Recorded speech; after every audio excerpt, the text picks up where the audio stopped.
पूजा नाकारली जाऊ शकते. किंबहुना राजर्षी शाहू महाराजांना, छत्रपती शिवाजी महाराजांना सुद्धा वेदोक्त की अन्य कोणता अशा प्रकारचा राज्याभिषेक या देशामध्ये चालतो आहे आणि तो उच्चाटन झाला पाहिजे असं मॅडमला या ठिकाणी वाटतं.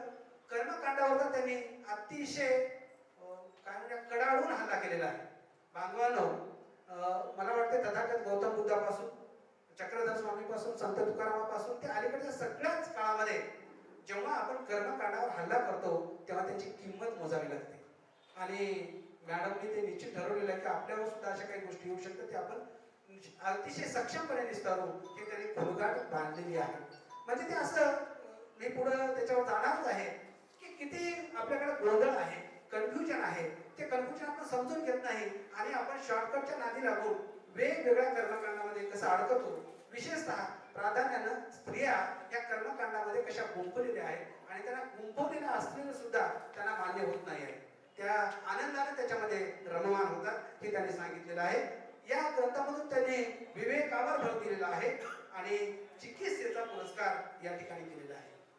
जेव्हा लेखक लिहित असतो तेव्हा त्या लेखकाला पहिल्यांदा लिहित असताना काही प्रश्न पडलेले असतात आणि जेव्हा प्रश्न माणसाला पडतात तेव्हा उत्तराच्या जिज्ञेशीपोटी माणूस लेखन करत असतो की आपण सगळे लेखक समोर बसलेला तुमच्या ते लक्षात यायला लागेल की मॅडमना काय प्रश्न पडलेले आहेत की आपण जेव्हा या समाजामध्ये वावरतो तो समाज जो आहे हा समाज आधुनिक तंत्रज्ञान विज्ञानाचा समाज आहे आणि या विज्ञानाच्या समाजात सुद्धा ह्या अंधश्रद्धा कशा पद्धतीने आहेत त्याची उदाहरणं त्यांनी दिलेली आहेत.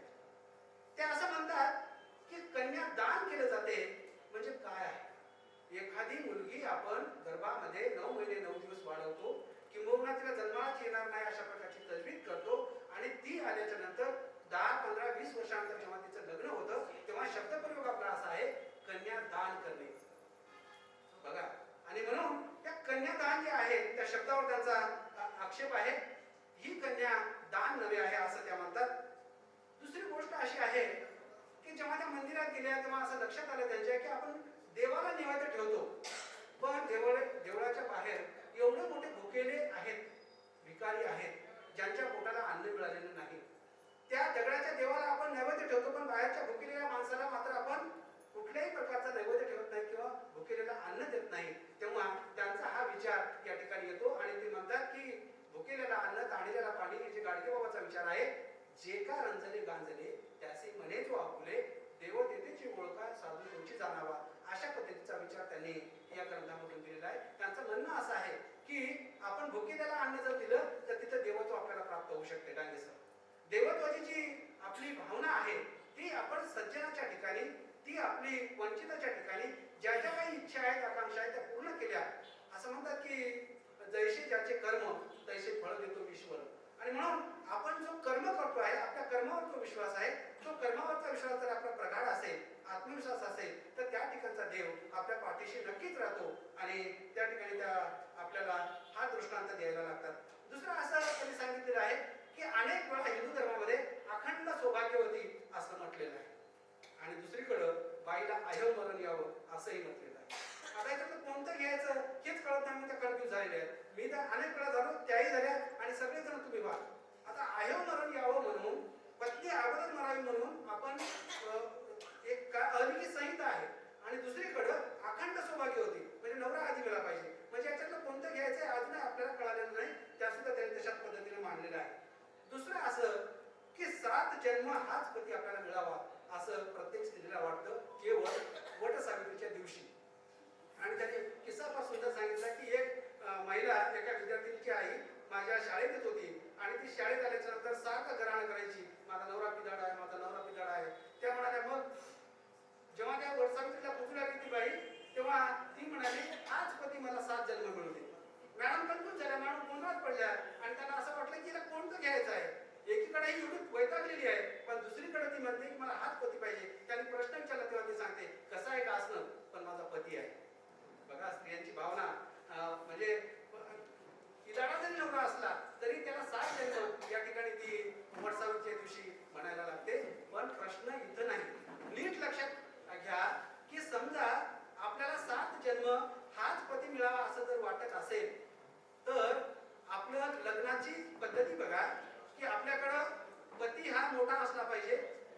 पत्नी ही लहान असली पाहिजे वयाच्या. त्यांच्या वयाचं त्रेळ असेल तर आपण बघितलं तर वय झाल्यामुळे पती अगोदर वाले आणि पत्नी नंतर वाले. स्वर्गात त्यांची भेट झाल्यानंतर पत्नी मोठी राहील आणि पती लहान राहील. ही जे जन्म झालं एका जन्मामध्ये समानता येईल एका दिवस, पण दुसऱ्या जन्मामध्ये पत्नी मोठी होईल आणि पती लहान राहील. हे मात्र आपल्याला मान्य नाही. मग 6 जन्मानंतर पत्नी 7-8 वर्षांनी मोठी होईल आणि पती 7-8 वर्षांनी लहान राहील. हे आपल्या लक्षातच येत नाही. आपण तोपर्यंत चिकित्साच करत नाही. आणि म्हणून 7 जन्म म्हणण्यापेक्षा या जन्मात जरी त्याने नीट राहिला तरी खूप चांगल्या पद्धतीचा आहे असं जेव्हा एखादी स्त्री म्हणायला लागेल, किंवा माझा पती हा माझा अतिशय गुणवान पती आहे आणि मी त्याची अर्धांगिनी आहे, एवढाही जरी विचार आपण केला आणि कुठल्याही प्रकारच्या कर्मकांडामध्ये नाही अडकलं तर किती चांगलं होऊ शकेल असं त्यांना वाटायला लागेल. त्यांनी दुसरा एक गोंधळ या ठिकाणी मनातला व्यक्त केलेला आहे. खरं तर साहित्यिक काय करतो, लेखक काय करतो, आपल्या मनाची अस्वस्थता आपल्या कागदावर उमटवण्याचा प्रयत्न करतो आणि ती लोकांची सुद्धा असते. म्हणून ते लोकार्पण होतं असं आपल्याला या ठिकाणी म्हणायला लागतं, लोकाभिमुख होतं.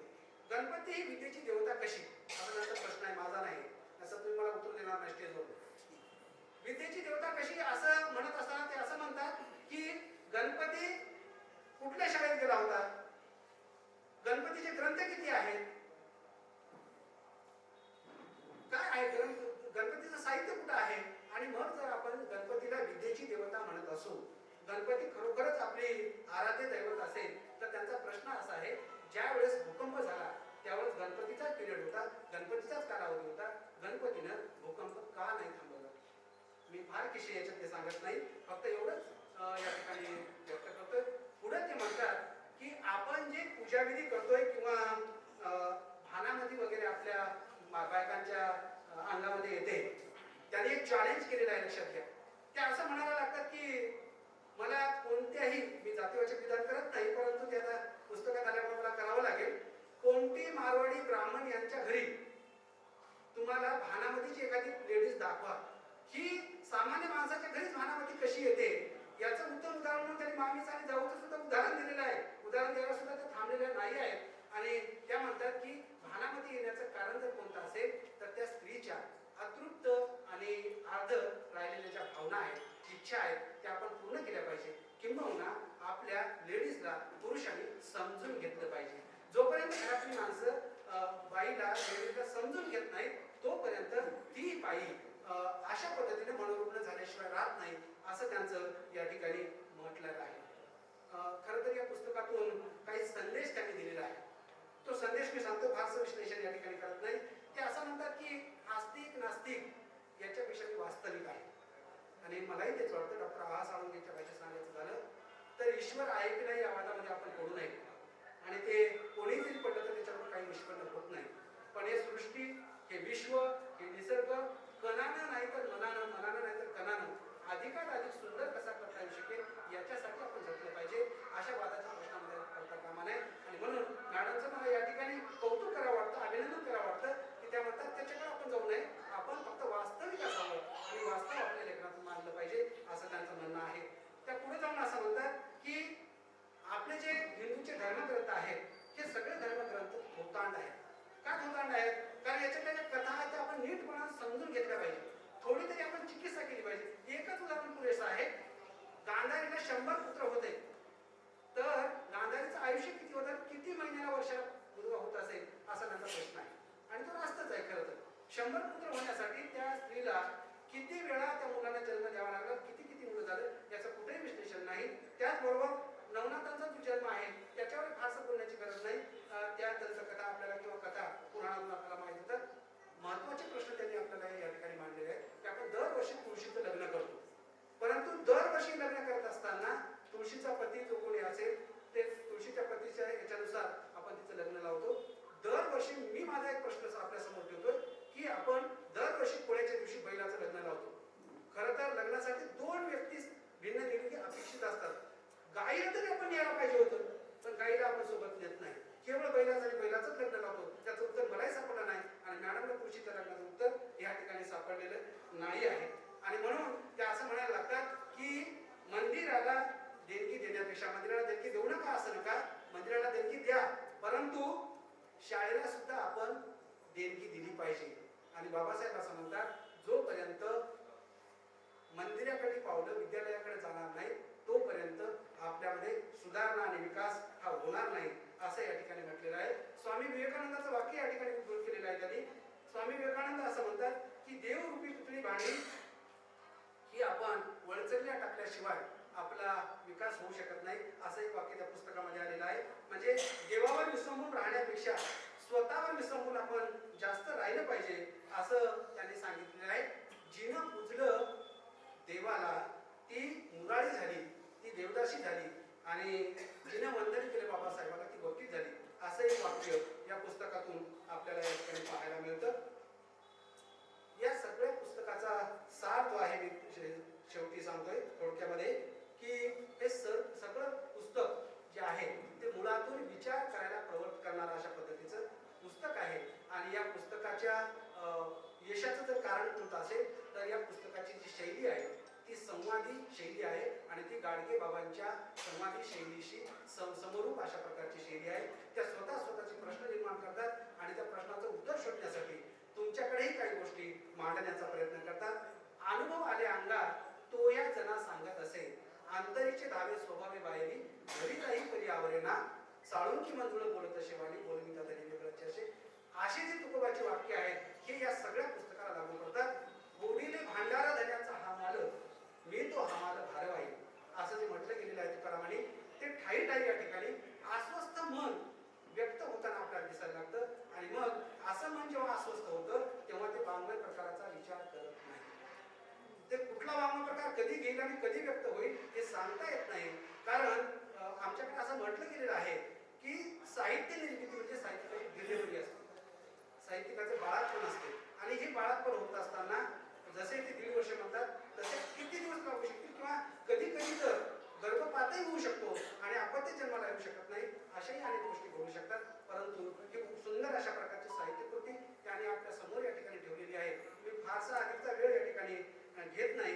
खरं तर हे पुस्तक सगळ्यांनी विकत घेऊन वाचण्यासारखं आहे.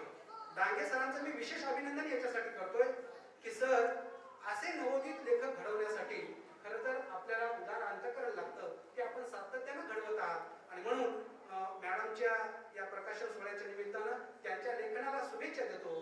त्यांनी संयोजन समितीने मला या ठिकाणी ग्रंथावर भाष्य करण्यासाठी बोलावलं, माझा सन्मान केला, त्याबद्दल या संयोजन समितीचे आभारी व्यक्त करतो. आणि खरे आभार या ठिकाणी व्यक्त करतो ते आपल्या सर्वांचे, की आपण सर्वांनी या ठिकाणी शांत आणि अतिशय अंतर्मुख होऊन ऐकलं, त्याबद्दल मी आपल्या सर्वांचे आभार व्यक्त करतो आणि थांबतो. धन्यवाद.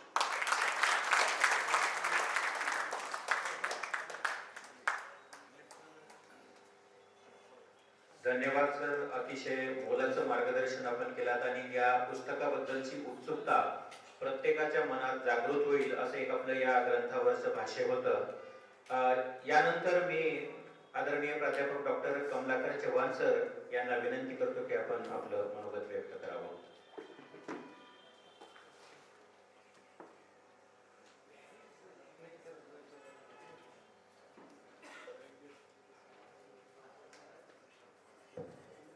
सर्वांना नमस्कार. सुधारणेच्या वाटेवर या पुस्तकाच्या प्रकाशन सोहळ्याचे सन्माननीय अध्यक्ष, ज्यांचा लुटीचा ताळेबंद हा कविता संग्रह महाराष्ट्रभर गाजतो आहे. वेणू नावाची कादंबरी विद्यापीठाच्या अभ्यासक्रमामध्ये होती, असे आदरणीय प्राध्यापक प्राध्यापक नारायण शिंदे सर, ज्यांनी अत्यंत अभ्यासू पद्धतीनं या समग्र ग्रंथावरती भाष्य केलेलं आहे. या ग्रंथाची विचारधारा, या ग्रंथाची सामर्थ्य स्थळे या सभागृहाच्या समोर ज्यांनी ठेवली ते आमचे स्नेही स्वामी रामानंद तीर्थ मराठवाडा विद्यापीठाच्या मराठी अभ्यास मंडळाचे सन्माननीय सदस्य, आणि ज्यांना चिन्हांकित यादीतली माणसं या कथासंग्रहासाठी महाराष्ट्र शासनाचा उत्कृष्ट वाङ्मय निर्मितीचा पुरस्कार प्राप्त झालेला आहे, ते सन्माननीय डॉक्टर माधव जाधव सर, ज्यांनी आयत्या वेळी परंतु अत्यंत मार्मिक भाष्य या ग्रंथावरती केलं. ते मुख्याध्यापक आणि बालभारतीचे सदस्य आदरणीय नामदेवजी एडके सर, केवळ विवाहापुरता जावयाला मान न देता गैनवाड दाम्पत्याने या समारंभामध्ये सुद्धा आपल्या जावयाला सन्मानपूर्वक इथं निमंत्रित केलेलं आहे.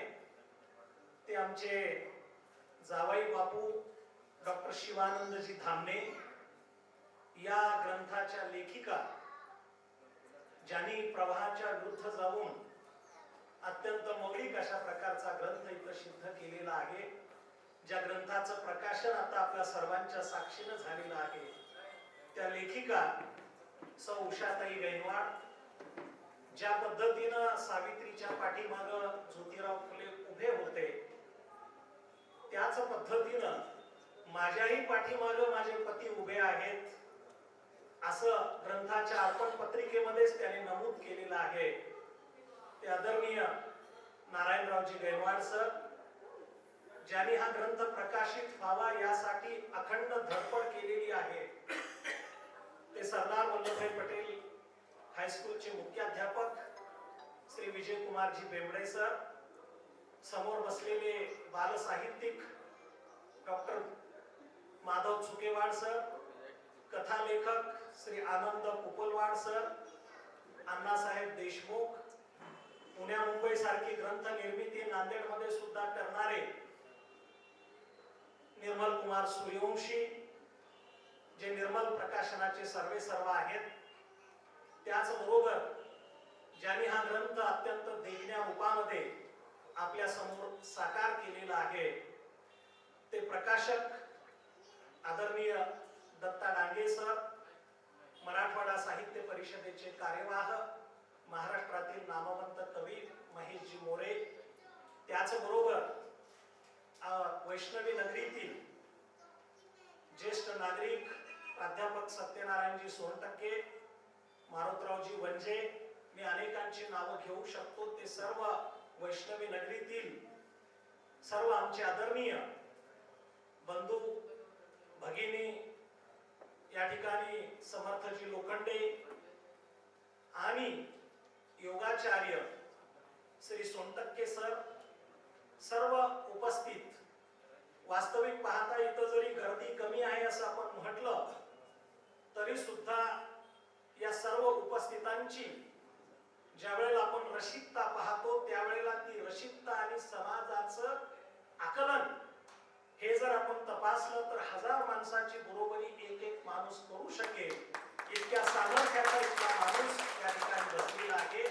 यामध्ये आमचे कविमित्र पंडित पाटील सर आहेत, दिगंबरराव कानोले आहेत, अनेकांचे उल्लेख या ठिकाणी करता येऊ शकतील.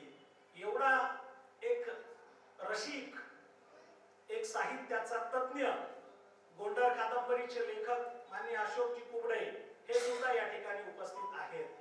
आणि जे सुंदर सूत्रसंचालन करत आहेत ते केंब्रिज महाविद्यालयाचे प्राध्यापक आणि नांदेडच्या आकाशवाणीचे निवेदक आहेत प्राध्यापक आत्माराम राजेगोरे सर.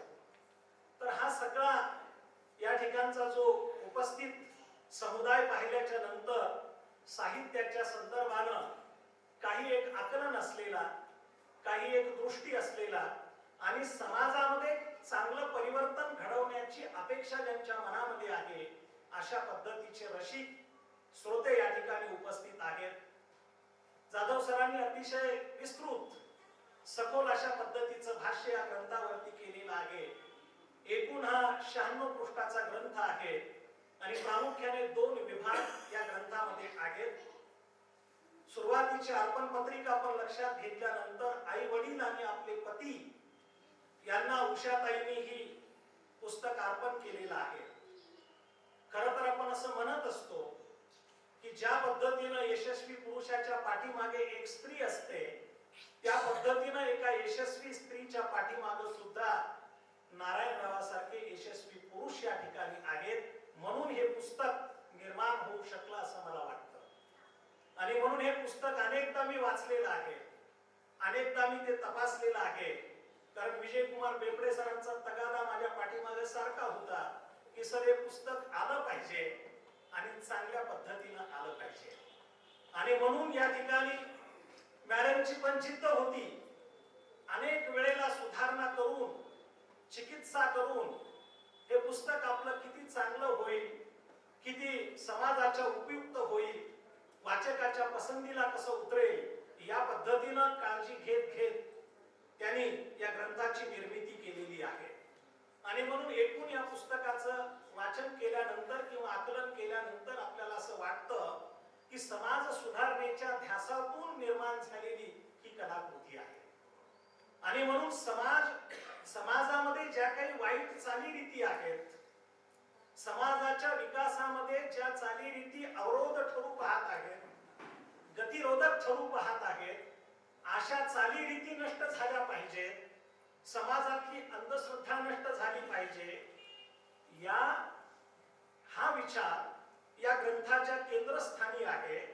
आणि दुसरे एक मुख्य सूत्र या ग्रंथाच्या ठिकाणी आपल्याला जाणवतं ते हे आहे की स्त्रियांचे जे दुःखभोग आहेत, वेगवेगळ्या रूढी परंपरेच्या माध्यमातून होणारा त्यांचा कोंडमारा, वेगवेगळ्या अनिष्ट चालीरीतीच्या माध्यमातून होणारा त्यांचा कोंडमारा, हा जो काही सगळा दुःखाचा आलेख आहे, जो दुःखभोग आहे, हे दुःखभोग या पुस्तकातून त्यांनी चित्रित केलेले आहे.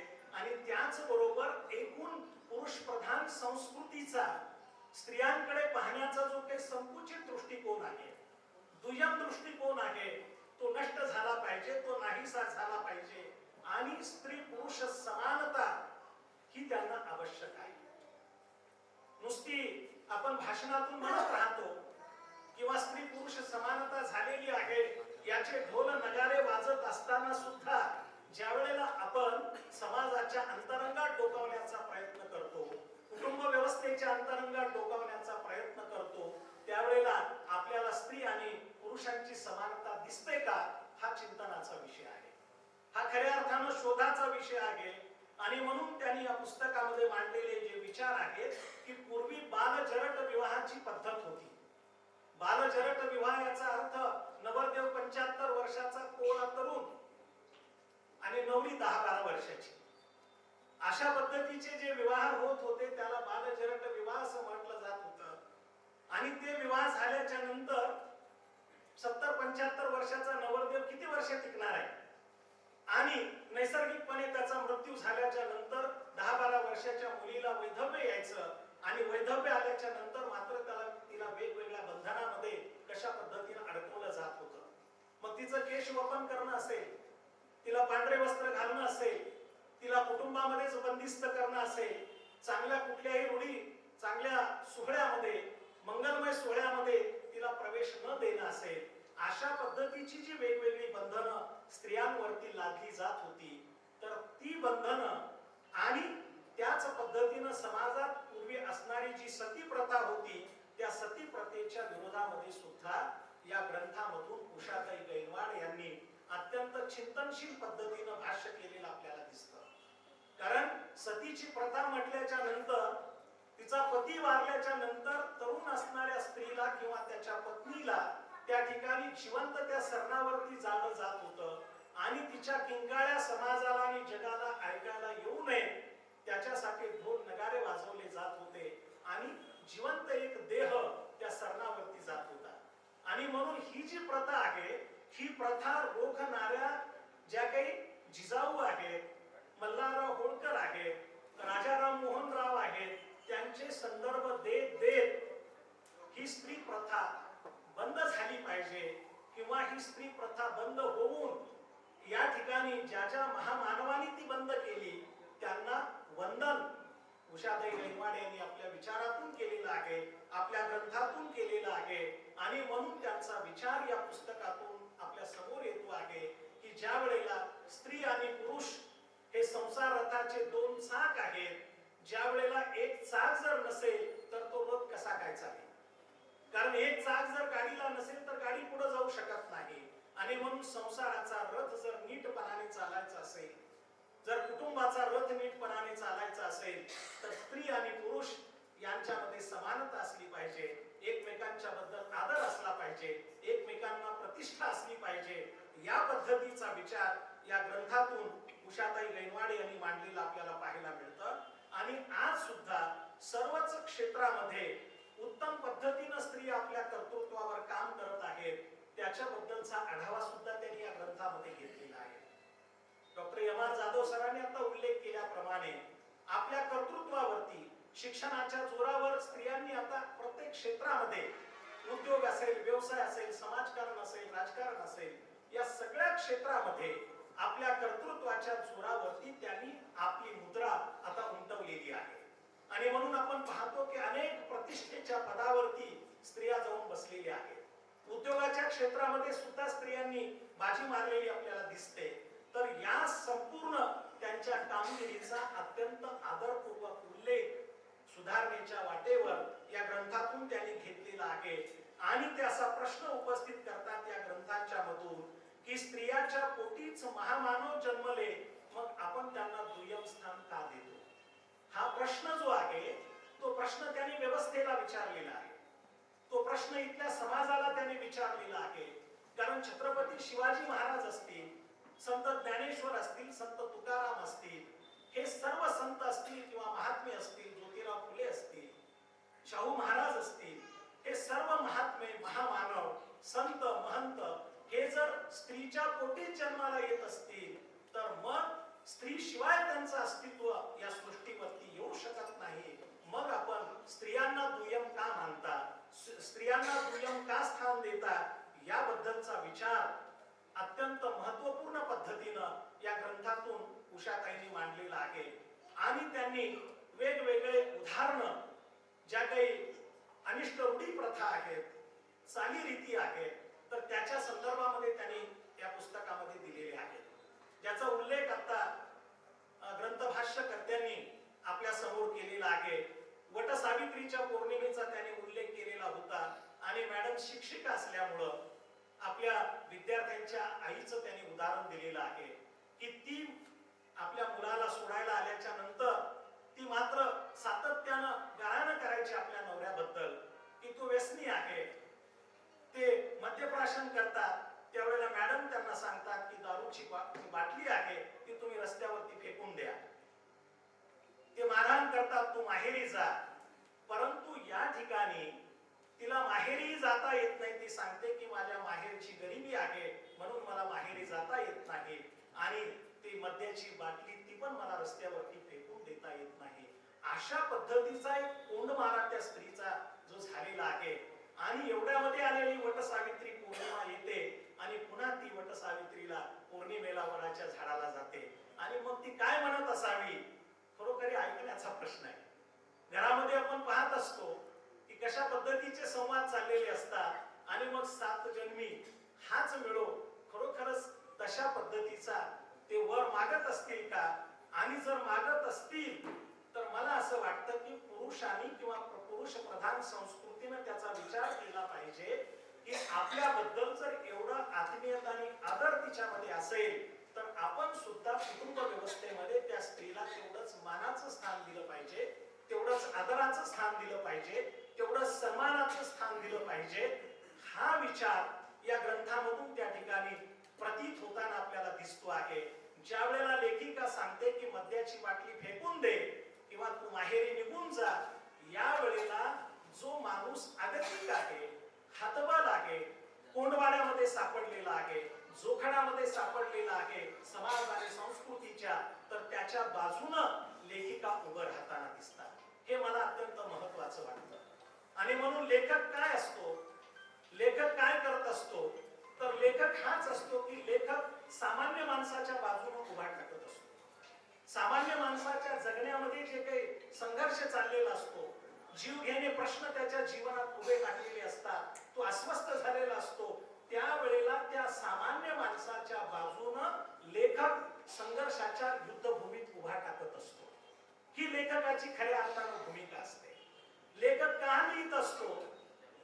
वेळ जात नाही म्हणून लेखक लिहित नसतो, कर्मणूक करावी म्हणून लेखक लिहित नसतो, तर खऱ्या अर्थानं लेखकाला त्याचा सभोवताल लिहिण्यासाठी भाग पाडत असतो. समाजातली जी विषमता असते, समाजातली ती कुरूपता असते, समाजातली जी हिंस्त्र कुरूपता ज्या वेळेला समाजाच्या सुंदर चेहऱ्यावरती कोरखडे काढत असते, त्यावेळेला लेखक अस्वस्थ होत असतो.